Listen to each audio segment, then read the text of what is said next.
अस्सलाम वालेकुम नाजरीन, मैं यहाँ तोरी होस्ट कैनात मलिक ते असां ही वक्त मौजूद बैठे से जनाब literacy department which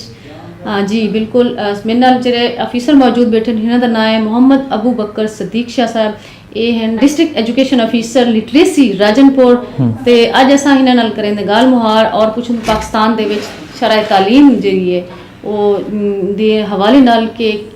literacy rate जेह्ड़ा है वधदा पे मजीद उंदे च क्या तरमीम करनी चाहिए, मजीद उंदे वास्ते गौरमेंट ने क्या पॉलिसियां बढ़ान ते यकीनन जेह्ड़े एजुकेशन दे नाल ताल्लुक रखने वाले जेह्ड़े अफीसरान हैं इसको बेहतर अंदाज नाल गाइड कर सकते हैं। जी अस्सलाम वालेकुम। वालेकुम अस्सलाम। क्या हाल है शाह साहब? ठीक ठाक? हाँ जी बिल्कुल ठीक ठाक माशाअल्लाह। तो साडे इत्थां राजनपुर दे नाल आवन नाल लिटरेसी डिपार्टमेंट दे विच एज ए अफीसर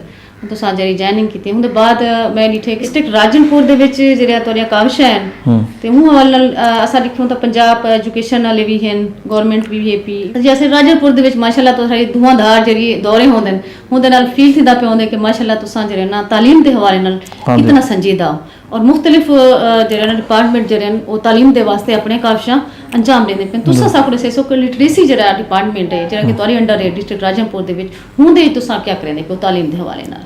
शुक्रिया। सब तो पहले तो मैं तुहारा शुक्रिया अदा करना चैनल का तुहारे दा कि उन्हें मौका दिते साकू अलावण का। लिटरेसी डिपार्टमेंट 2002 बढ़ाया गया आई राजनपुर दे विच। मैं 2017 दे विच पब्लिक सर्विस कमीशन के थ्रू आया इत्थां। लिटरेसी डिपार्टमेंट अच्छे तरीके दे नाल अपना काम सारा अंजाम देंदा पे। सारे कोलों इन टाइम 3 प्रोजेक्ट चलते पे। एक है Punjab non formal basic education, सब तो मेन प्रोजेक्ट इहो है। इहदे विच 370 सारे स्कूल हैं 3 तहसीलें दे विच और उहदे विच तकरीबन 11,000 के करीब बाल पढ़ते पे। उसके बाद दूसरा सारा प्रोजेक्ट है तालीम सब के लिए, TSKLS को आते हैं। वो सारे सेंटर हैं 35, उहदे विच तकरीबन सारे 1100 के करीब बाल पढ़ते पे, लड़कियां ते लड़के। वो पहली क्लास को 3री क्लास तक है। Punjab non formal basic education जो प्रोजेक्ट है वो पहली क्लास को 5वीं क्लास तक है। उसके बाद तीजा प्रोजेक्ट है सारा AEP एक्सेलरेटेड एजुकेशन प्रोग्राम। ये यूनीसेफ के ताउन नाल चलता पे। इतना अस 5 स्कूल नाल अडॉप्ट किए हुए हैं जेडे ऑलरेडी पहले चलते पे, उन्हें नाल ही खोलिया और बड़ा अच्छे तरीके नाल चलते पे। हुण असां रिसेंटली हायर अथॉरिटीज़ की तरफों साकू ऑर्डर दिता गया कि भाई हुण 60 सेंटर जेह्ड़े हैं तुसां अडल्ट लिटरेसी सेंटर ALC जो 47 में बालगा आदि हैं वो असां खुलेने पे हैं हुण ई महीने को। और फर्दर सारे जो मिनिस्टर ऑफ लिटरेसी राजा राशिद हफीज़ साहब हैं उन्हें सबको अहकामात जारी किए हुए कि तुसां सेंट्रल जेल दे विच ट्रांसजेंडर वास्ते और तुसां सोशल वेलफेयर के डायरैक्टर्स के नाल मिल के उत्थां जिन्होंने हॉस्टल है उत्थां कोई स्किलफुल अगर इदारे चलते पैन तो उन्हें नाल कोऑपरेट करके सेंटर उत्थां खोलो। असां हुण ही पिछले हफ्ते ही असां सेंट्रल जेल राजनपुर दे विच 2 लिटरेसी सेंटर खोले। उन्हें दे ताउन दे नाल सुपरिटेंडेंट जेल यासिर खान साहब, डिप्टी सुपरिटेंडेंट जेल हैं अरसलान नासिर साहब नाल उन्हें नाल सारी मीटिंग थी गई। उन्हें साकू 2 सेंटर खोले, एक मनशियात का जिथा कैदी हैं एक उत्था सारा सेंटर है, दूजा सारा सेंटर है जिथा एडोलोसेंट हैं उत्था वो जेरे मुख्तलिफ केसें चाहे पे तकरीबन 25 किलो 2 सेंटर के असां वो 2 को तालीम देने पे हैं और अच्छे तरीके के नाल सारा सेंटर चलते पे। जी माशाल्लाह। शाह साहब ने जिवें आखे कि मतलब इलाके तो एक अलग मतलब चलते पे, लेकिन इन्होंने जेल का एक जिक्र किया कि जिथा वनते इंसान जो है ना एक अपने जुर्म दे सज़ा पैदा पे होंदे, लेकिन उत्थां भी जो ना गवर्नमेंट ने एक पॉलिसी दी है कि क्यों ना उन्हें कैदे वास्ते जेह्ड़े कि बाहर रहते जुर्म करेंदे उनके बाद उन्हें को अवेयरनेस नहीं होती, उन्हें को तालीम नहीं होती, उन्हें को तालीम देते शऊर देते अच्छा बाइज्जत शहरी बनावन वास्ते मेन किरदार अदा करेंदे पे। तो सही रसे सो कि उत्थां जेह्ड़े जेल दे विच और क्या एज क्या है उन्हें लोगों की मतलब जिन्हें तुसां तालीम देंदे पे हो, कितनी उम्र के लोग उत्थां पढ़दे पे? हाँ तालीम उन्हें को असां देंदे पे जेह्ड़े अनपढ़ हैं। तालीम बालगा का मकसद वो है कि तुसां कम अज़ कम इतना लिखना पढ़ना सीख वञो कि जेरे वेले तुसां बाहरों मुआशरे च वञो तुसां दुकानदार दे नाल लेन देन अच्छे तरीके नाल कर सको, तुसां जमा तफरीक नफीस ज़रब तकसीम 100 तक तुसां आराम नाल कर सको। उनके बाद कितई भी अंग्रेजी बोर्ड लगे खड़े फासले लिखे खड़े वो तो अच्छे तरीके दे नाल आंदे होवन। उनके अलावा एक अच्छी कामयाब जिंदगी गुजारन के तरीके हजूर सल्लम की सुन्नत के मुताबिक वो कुछ दुआवां हैं उनके बाद अल्फाज का कुछ जुड़ाव है तुड़ाव है कि कोई अल्फाज अच्छे किमें बढ़ देन यानी असा इन उम्र की कोई कैद कह नहीं इतना 18 साल को लोते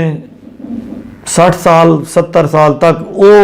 बाल वो बंदे वो बुजुर्ग जेरे बिल्कुल अनपढ़ हैं जिन्हें को कशा पढ़ना नहीं आती सारे तालीमी बालगां दे सेंटर का मेन मकसद खोलने का वो होंगे उन्हें को असा इन काबिल पढ़ा रहे हो कोई अगो बई जिंदगी जी उन्हें दी बची खड़ी है वो एक अच्छे तरीके नाल बाइज़्ज़त तरीके नाल गुजार सके। अच्छा देखो अगर जनरल में कोई मतलब सालाना रिपोर्ट पढ़ती है या हर 5 साल बाद रिपोर्ट पढ़ती है तो राजनपुर लिटरेसी रेट के हवाले में घाट मतलब होते हता कि था पंजाब एजुकेशन है पंजाब हुकूमत थी गई उनके बाद लिटरेसी डिपार्टमेंट भी मुख्तलिफ मतलब NRSP थी गई ढेर सारे इंजे इदारे जरे रलते जरे ना लिटरेसी रेट को अप करने के चक्कर च होंदे तो काफ़ी सारा मतलब मेहनत भी थी उनके बावजूद रेट क्यों मतलब लिटरेसी रेट राजनपुर दे विच क्यों घट होंदे तोरा सवाल बहुत अच्छा है घट होने की मेन वजह सारे जेरे मुल्हिका राजनपुर दे नाल इलाके लगते हैं एक तो ये पंजाब का आखिरी डिस्ट्रिक्ट है इन बाद सिंध शुरू थींदे शुमाली साइड ते वञो तो बलूचिस्तान है राजनपुर के 3 तहसील हैं जामपुर है राजनपुर है रुझान है जामपुर ते राजनपुर दे विच ता लिटरेसी रेट बहुत अच्छा है रुझान दे विच चूंकि वो ट्राइबल एरिया है सारा सिंध एरिया है सारा उथा और तालीम शुरू को ही उथा इतना अच्छे तरीके से नहीं दी वह सकती पी खास तौर पर जो बच्चा हैं उन्हें वास्ते खातिर खा कोई उता अच्छा इदारा पहले भी कोई कम न करना पे हूँ असा आके उता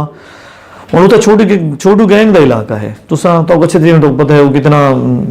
ई हवाले ना पूरे पाकिस्तान मशहूर है लेकिन ऐसा उता हूँ भी उता 27 सारे सेंटर हैं छोटू गैंग के इलाके जितना कम अज कम भी 1200-1300 बाल पढ़ता पे सारे उन्हें सेंटर दे विच और उता कहीं को पता कहीं नहीं ये चीज़ का अस घरें दे विच पढ़ने पे हैं और बड़े अच्छे तरीके नाल पढ़ने पे उता एक सेंटर ते कम अज कम 60-70 बाल है ये वो बाल है जरा बाहरों नहीं निकल सकता पढ़ सकता क्योंकि बाहरों ने पढ़ाने की इजाजत कहीं नहीं होती क्योंकि सारा जरा मेन मकसद वो है लिटरेसी डिपार्टमेंट का ऐसा उथा वन्यो जिथा कोई बंदा माशाल्लाह तुसा जरा ना मोहम्मद अबू बकर सदीक शाह साहब दियां जरे ना लिटरेसी डिपार्टमेंट दे जरे डिस्ट्रिक्ट ऑफिसर हैं इन्हें दा गाली सुने में और इन्हें दा काफियां सुने में कि केरे इलाके ट्राइबल एरिया जिथा के छोटू गैंग दा इलाका उथा वांते भी उन्होंने स्कूल खोले बड़ी जबरदस्त काविश है अल्लाह पाक सही तो को जरे ना कामयाब करे